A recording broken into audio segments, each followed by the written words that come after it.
अगर आप लोग हमारे चैनल पर नए हैं तो प्लीज चैनल को सब्सक्राइब करो और ऐसे कार्टून की वीडियो देखने के लिए बेल आइकन को ऑन करें। आज तो कितनी ज्यादा ठंड है। सोचा था जल्दी से काम पर पहुंच जाऊंगा, इस चक्कर में घर से कुछ खाकर भी नहीं आया। लेकिन अब यहाँ तो आसपास कुछ खाने को भी नजर नहीं आ रहा। अरे हाँ, वो पास में एक टपरी है, वहाँ जाकर देखता हूँ। ये सोचकर वो जल्दी से उस टपरी की ओर गया। कोई है? तभी सफेद बालों और झुर्रियों वाले चेहरे के साथ एक बूढ़ी सी औरत आती है। क्या हुआ बेटा, क्या चाहिए? अम्मा, जोरों की भूख लगी है, कुछ खाने को मिलेगा क्या? हाँ बेटा, इस बूढ़ी अम्मा के ढाबे पर मक्के की रोटी और सरसों का साग है, वो भी लाल मिर्च और सरसों के दाने का तड़का मारकर। नहीं नहीं, वो सब मैं नहीं खाता। कुछ और नहीं है क्या? नहीं बेटा, इस बुढ़िया के ढाबे पर तो ठंड के मौसम में यही मिलता है, एक बार खाकर तो देखो। ओफो, अब और कोई चारा भी तो नहीं है। ठीक है, लगा दो, लेकिन हाँ, एक रोटी देना, थोड़ी तो भूख शांत होगी। उस आदमी ने जैसे तैसे वो मक्के की रोटी खाई और थोड़े से पैसे देकर वहाँ से चला गया।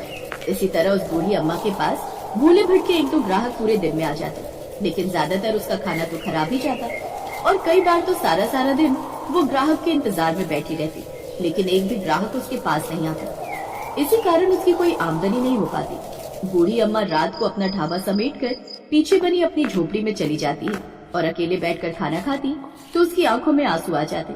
फिर उसे अपने पुराने दिन याद आ जाते, जब ठंड का मौसम शुरू हो रहा था। फिर एक, माँ जी अब सर्दियाँ शुरू हो गई हैं, आप भूल रही हैं अब आपको सामने महेश भैया के घर रहने जाना है? कोई जरूरत नहीं है इन्हें यहाँ भेजने की, वैसे भी हमारे यहाँ मुश्किल से 2 ही कमरे हैं, एक में हम रहते हैं, एक में माँ जी। कल को कोई मेहमान आ जाए तो मुश्किल हो जाती है। तो हमारे यहाँ कौन सा महल है, यहाँ भी तो 2 कमरे हैं। ना ना ना, अब हम इन्हें और नहीं चल सकते, इन्हें लेकर जाओ यहाँ से। दोनों देवरानी जेठानी आपस में लड़ने लगी। उनको लड़ता देख बूढ़ी अम्मा ने अपने बेटों से कहा, मोहन, मुकेश, बेटा तुम कुछ बोलते क्यों नहीं, इन दोनों को शांत करवाओ। हम क्या ही बोले माँ, तुम ही क्यों नहीं अपनी पुरानी झोपड़ी में चली जाती। हमसे जितना हो सकेगा हम कर देंगे, लेकिन अब हमारा भी परिवार है, हमें उनको भी तो देखना है। बिल्कुल ठीक काम मोहन अम्मा, इसीलिए बेहतर यही होगा कि तुम अपनी पुरानी झोपड़ी में चली जाओ। अपने दोनों बेटों की बात सुनकर वो बूढ़ी औरत हाथों में पोटली लेकर अपनी झोपड़ी में चली गई और तब से वहीं रहने लगी और क्यारी में लगे साग को बनाकर उसे मक्के की रोटी के साथ बनाकर बेचने लगी। एक रोज उसकी छोटी सी टपरी के ढाबे पर एक बौना आदमी अपनी बौनी पत्नी के साथ आया। अन्ना, भूख लगी है, कुछ खाने को मिलेगा? मेरे पास तो सरसों का साग और मक्के की रोटी है। अरे वाह, वो तो मुझे बड़ी पसंद है अम्मा, जल्दी से ले आओ। लो बेटा, कमाल है तुम्हें ये पसंद है, लेकिन ज्यादातर लोग तो इसे घास फूस समझकर खाने से मना कर देते हैं बेटा।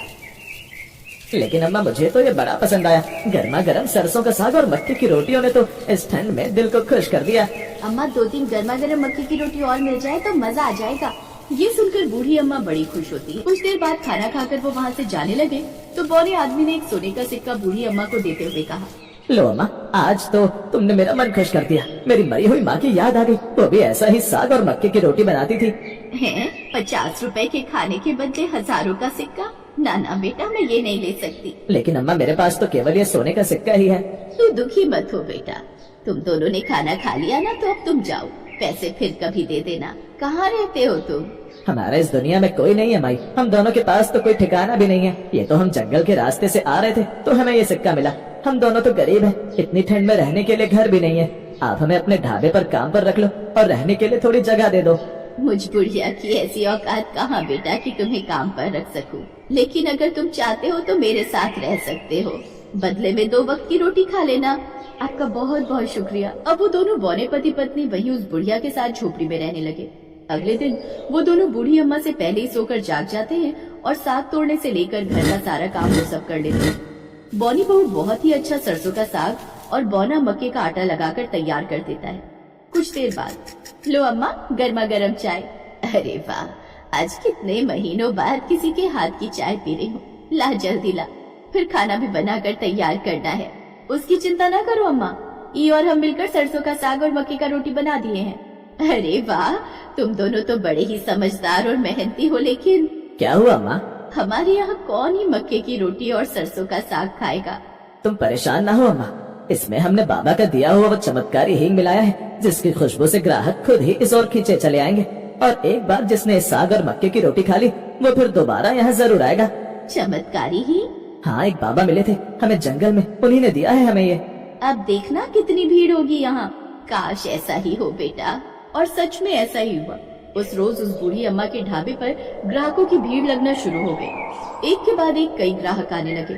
ढाबे पर खाने वालों की लाइन लग जाती है। अब उस बूढ़ी अम्मा के पास खूब सारे पैसे आने लगते हैं। फिर एक रोज, अम्मा, अब जब आपके पास पैसे आ गए हैं तो अभी ये पुराना फटा कंबल और ये फटे हुए शॉल स्वेटर ओढ़कर क्यों बैठी रहती हो? अब तो अपने लिए नया कंबल ले लो। सही कहा तूने। अब तो मैं अपने साथ साथ तुम दोनों के लिए भी नया कंबल लूंगी और नए कपड़े भी लूंगी। इन सब के साथ साथ वो कुछ समय बाद अच्छी कमाई से अपने ढाबे को भी काफी बड़ा और नया बना लेती है। अब दोनों बौने पति पत्नी बूढ़ी अम्मा की खूब सेवा करते हैं। ये देख बूढ़ी अम्मा बहुत खुश होती है। अब उसका ढाबा बूढ़ी अम्मा का सरसों का साग और मक्की की रोटी के नाम से हर जगह मशहूर हो जाता है। बूढ़ी अम्मा के पास इतने पैसे आते थे, उसके दोनों बेटे और बहुएं उसके पास माफी मांगने आते हैं, लेकिन अब वो बूढ़ी अम्मा उन्हें लताड़ कर भगा देती है। कौन बेटा बहू? मेरा तो अब एक ही बेटा बहू है और वो है मेरे ये बौना बौनी।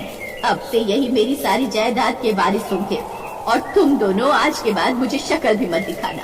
समझ लेना तुम्हारी माँ हमेशा हमेशा के लिए मर गई। ये सुनकर उसके दोनों बेटे बहू उदास मन से घर लौट जाते हैं। अब बूढ़ी अम्मा खुशी खुशी अपने बौने बेटा बहू के साथ बड़ा सा नया घर बनाकर रहती है।